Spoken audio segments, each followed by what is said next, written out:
Hello students, मी तुषार Shelke लॅबटेक इनोव्हेशनच्या YouTube चॅनलवरती आपल्या सर्वांचं स्वागत करतो. आता लक्षात घ्या, आपली 10वीचं वर्ष चालू झालंय. कोणतंही युद्ध जर करायचं असेल तर आपल्याला युद्धाच्या अगोदर ते युद्धाला लागणारी सामग्री किंवा युद्धामध्ये काय काय यूज करायचंय किंवा आपल्याला आपले शस्त्र कशा प्रकारे आपल्याला हत्यारांना धार लावायची ही बघायची असते.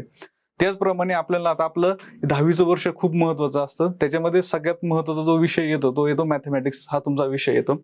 मॅथमॅटिक्स विषयामध्ये तुमचं जे मॅथमॅटिक्स आहे त्याच्यामध्ये इंग्लिश आणि सेमी इंग्लिश या दोन्ही जे स्ट्रीम आहेत या दोघींचा पण सिलेबस हा तुमचा कधी पण सेमच असतो.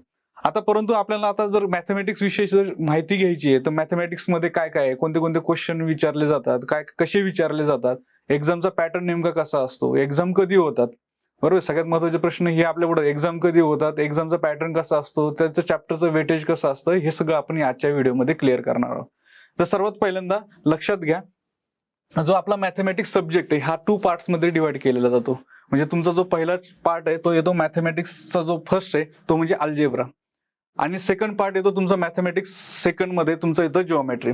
आता जिओमेट्री मध्ये आणि मॅथमॅटिक्स फर्स्ट मध्ये ह्या दोघांचं डिव्हायडेशन 50-50 मार्क्सचं केलं. टोटल जो मॅथमॅटिक्स सब्जेक्ट आहे तुमचा हा 100 मार्क्सचा तुमचा एक्झामला येतो. त्याच्यामध्ये अल्जेब्रा 50 मार्क्ससाठी आणि तुमचा जिओमेट्री 50 मार्क्सचा तुम्हाला त्याच्यामध्ये तुम्हाला सॉल्व्ह करायचं आहे. पण त्याचं पण जे 50 मार्क्सचं वेटेज आहे ते डिस्क्राईब केलेलं आहे. Theory 40 marks and practical exam 10 marks. Math second मध्ये पण जिओमेट्री मध्ये सेम पॅटर्न आहे. तुम्हाला थेरी जी आहे तुमचं 40 मार्क्स असणार आहे, प्लस प्रॅक्टिकल हे तुमच्या जे असणार ते 10 मार्क्स साठी असणार आहे. पण सगळ्यात महत्वाचं म्हणजे ह्या दोन्ही एक्झामचा जो पॅटर्न आहे, दोन्ही जे पेपरचा पॅटर्न आहे तो तुमचा सेमच असणार आहे. हा, परंतु तुमचा मॅथ फर्स्ट आणि मॅथ सेकंड हे पेपर तुमचे वेगवेगळे, म्हणजे एका दिवशी हे 2 पेपर होणार नाहीयेत. सगळ्यात महत्वाचा पॉईंट तुम्ही लक्षात ठेवायचा का ह्या तुमच्या डोक्यामध्ये जर असेल काय तर मॅथचा पेपर एकाच दिवशी असतो असं काही नसतं.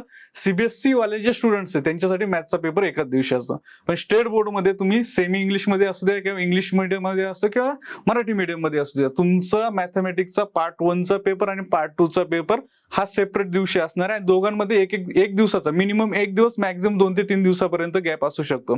याच्यामध्ये डिपेंड ऑन तुमचे पेपर कसे येतात ते प्रत्येक वेळेस. आणि तुमचं जे एक्झामचं जे टाइम टेबल आहे, एक्झाम तुमची जी दरवर्षी होते ती मार्च महिन्यामध्ये फर्स्ट वीक मध्ये, तुमची फर्स्ट वीक जो मार्चचा कोणताही असेल त्याच्यामध्ये तुमची एक्झाम चालू होणार आहे. त्याचबरोबर तुमच्या ज्या प्रॅक्टिकल एक्झाम आहे त्या 22-25 फेब मध्ये हे तुमचं बोर्ड कंडक्ट करतं. ते स्कूलमध्ये तुमच्या प्रॅक्टिकल एक्झाम होतात.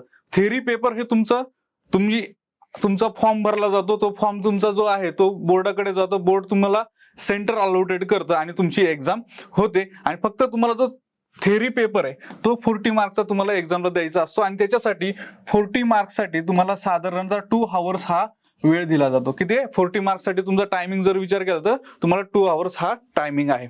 आता बघा, आपण पेपर क्वेश्चन जो आपला क्वेश्चन पेपर येतो त्या क्वेश्चन पेपरचा आपल्याला पॅटर्नचा स्टडी करायचा आहे. म्हणजे आपल्याला जर क्वेश्चन पेपर पॅटर्न माहिती असेल तर आपण प्रिपरेशन कसं करायचं, कोणत्या चॅप्टरमध्ये कोणते क्वेश्चन किती मार्क्सला विचारले जातात, काय काय असं हे आपल्याला त्याच्यावरून आयडिया येते. आता साधारणतः पूर्ण जर विचार केला क्वेश्चन पेपरमध्ये 5 क्वेश्चन तुम्हाला एक्झामला येतात. त्यातला पहिला जो क्वेश्चन आहे, हा पहिला क्वेश्चन जो आहे त्याच्यामध्ये तुम्हाला 2 सेक्शन मिळतात, ए आणि बी हे 2 प्रकारचे सेक्शन तुम्हाला बघायला मिळतात. त्याच्यामधला पहिला जो सेक्शन आहे तोच पहिला जो सेक्शनचा जर विचार केला तर याच्यामध्ये एमसीक्यू दिले जातात. काय असतात एमसीक्यू, मल्टिपल चॉईस क्वेश्चन आपण त्याला म्हणतो. त्याच्यामध्ये तुम्हाला एमसीक्यू मध्ये तुम्हाला A option, B option, C option आणि डी ऑप्शन अशा प्रकारचे 4 ऑप्शन दिले जातात. त्याच्यापैकी एक ऑप्शन तुम्हाला फक्त चूज करून रायटिंग करायचं. याच्यामध्ये कोणत्याही प्रकारचा एक्स्ट्रा क्वेश्चन नव्हता. जेवढे क्वेश्चन दिलेत तेवढे क्वेश्चन तुम्हाला काय करायचे, अटेंड करायचे. नंतर बी सेक्शन आहे, सॉल्व 4 आउट ऑफ 4, म्हणजे तुम्हाला 4 क्वेश्चन दिले जाणार 1 मार्क्सचे क्वेश्चन. असं एमसीक्यू 1 मार्क्ससाठी असतं. सॉल्व जे क्वेश्चन आहे तुमचं बी सेक्शन सुद्धा 1 मार्क्ससाठी 4 क्वेश्चन दिले जातात आणि 4च्या 4 तुम्हाला अटेंड करायचे. याच्यामध्ये तुम्हाला कोणतं एक्स्ट्रा क्वेश्चन दिले जाणार, याच्यामध्ये कंपल्सरी क्वेश्चन आहे, 4 दिलेत 4च अटेंड करायचे. नंतर येतो क्वेश्चन नंबर सेकंड. आता क्वेश्चन नंबर सेकंड हा तुमचा पूर्णपणे 2 मार्क्सला इच क्वेश्चन हा असा असतो. तर याच्यामध्ये complete the following 2 activity out of 3, म्हणजे तुम्हाला कोणत्या पण 3 ऍक्टिव्हिटी दिले जाणार. काय दिले जाणार, 3 ऍक्टिव्हिटी दिले जाणार. त्या 3 ऍक्टिव्हिटी पैकी तुम्हाला फक्त 2 ऍक्टिव्हिटी काय करायच्या, सॉल्व्ह करायच्या. आणि त्याचं जे मार्क्सचं वेटेज असणार आहे 2 × 2 = 4 मार्क्स. म्हणजे तुम्ही जर 2 ऍक्युरेट ऍक्टिव्हिटी सॉल्व्ह जर करताय तर तुम्हाला किती मार्क्स मिळणार आहे, 4 मार्क. पण आपल्याकडे एक विचार केला तर आपल्याला 3 क्वेश्चन दिलेत, म्हणजे एक्स्ट्रा क्वेश्चन मिळून आपल्याला किती मार्क्सचा हा क्वेश्चन असणार 6 पैकी तुम्हाला 4 मार्क काय करायचे अटेंड करायचे. आता बघा आपण क्वेश्चन नंबर फर्स्ट मधला ए बघितला, बी बघितला, याच्यामध्ये कोणत्या प्रकारचं तुम्हाला ऑप्शनल भेटणार नाहीये. क्वेश्चन नंबर सेकंड मध्ये तुम्हाला काय आहे तर क्वेश्चन नंबर सेकंड मध्ये तुम्हाला एक थर्ड 3 क्वेश्चन दिलेत आणि 3 पैकी तुम्हाला फक्त अटेंड किती करायचे तर 2 करायचे, म्हणजे एक एक्स्ट्रा क्वेश्चन मिळाला. आता याच्यामधला 20 बघा, क्वेश्चन सेकंड मध्ये बी पण तसाच आहे. तुम्हाला 5 क्वेश्चन दिले जाणार आहे, किती दिले जाणार 5 क्वेश्चन दिले जाणार आहे आणि तुम्हाला काय करायचे 4 क्वेश्चन अटेंड करायचे. काय 5 सब क्वेश्चन पैकी फक्त किती क्वेश्चन अटेंड करायचे तर 4 क्वेश्चन अटेंड करायचे. याचं मार्कचं डिस्ट्रीब्युशन असणार आहे 4 into 2.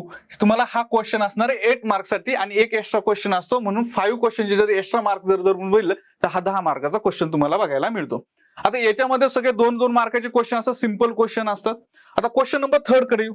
बघा पहिला क्वेश्चन होता 1-1 मार्क्ससाठी होता, क्वेश्चन नंबर सेकंड होता सगळं 2-2 मार्क्ससाठी आणि क्वेश्चन नंबर थर्ड सुद्धा तुम्हाला जो आहे तो सगळ्याच्या सगळ्यात थर्ड 3-3 एक क्वेश्चन सॉल्व्ह जर केला तर 3 मार्क्ससाठी असतो. बघा आता याच्यामध्ये सुद्धा क्वेश्चन थर्ड मध्ये ए, त्याच्यामध्ये तुम्हाला पहिला जो क्वेश्चन आहे complete the following 1 activity out of 2, म्हणजे तुम्हाला कोणत्याही 2 ऍक्टिव्हिटी दिल्या जातील आणि त्या 2 पैकी एक ऍक्टिव्हिटी कंप्लीट करायची आणि तिचे मार्क्स तुम्हाला मिळणार आहे 3 मार्क्ससाठी. फक्त एकच ऍक्टिव्हिटी तुम्हाला 2 पैकी सॉल्व्ह करायची आहे आणि टोटल विथ मार्क एक्स्ट्रा जर विचार केला तर हा 6 मार्क्ससाठी तुम्हाला एक्झामला क्वेश्चन विचारला जातो.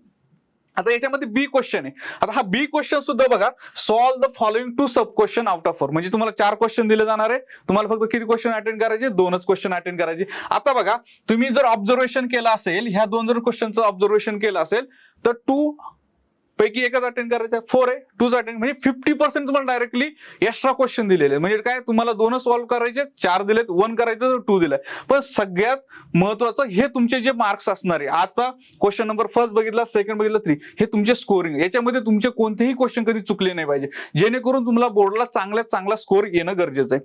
आता बघा याच्या पुढचा प्रश्न आहे क्वेश्चन नंबर 4. आता क्वेश्चन नंबर 4 आणि क्वेश्चन नंबर 5 याच्यामध्ये कोणत्याही प्रकारचा ए सेक्शन बी सेक्शन असं नसतं. क्वेश्चन नंबर फर्स्ट मध्ये, सेकंड मध्ये, थर्ड मध्ये तुम्हाला ए बी सब क्वेश्चन बघायला मिळतील, तसं याच्यामध्ये नाहीये.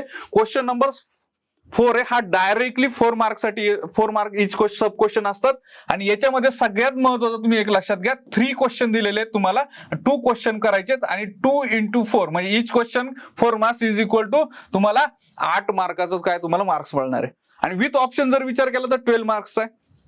आणि सगळ्यात महत्वाचं मॅक्झिमम आम्ही आतापर्यंत जे पेपर झाले त्याचं ऑब्झर्वेशन असं केलंय की हे जे क्वेश्चन असतो क्वेश्चन नंबर 4 जो असतो त्याच्यामध्ये 2 क्वेश्चन तर तुम्हाला इझिली येतात, पण एक क्वेश्चन दरवेळेस तुम्हाला काय होतो आउट ऑफ सिलेबस म्हणा किंवा तुमचा पुस्तकाच्या बाहेरचा हॉट क्वेश्चन म्हणा अशा प्रकारचा विचारला जातो. त्याच्यामुळे ज्याला हा क्वेश्चन नंबर 4 अटेंड करता आला त्याचा स्कोर हा 40 आउट ऑफ 40 हा जाणारा म्हणजे जाणार आहे.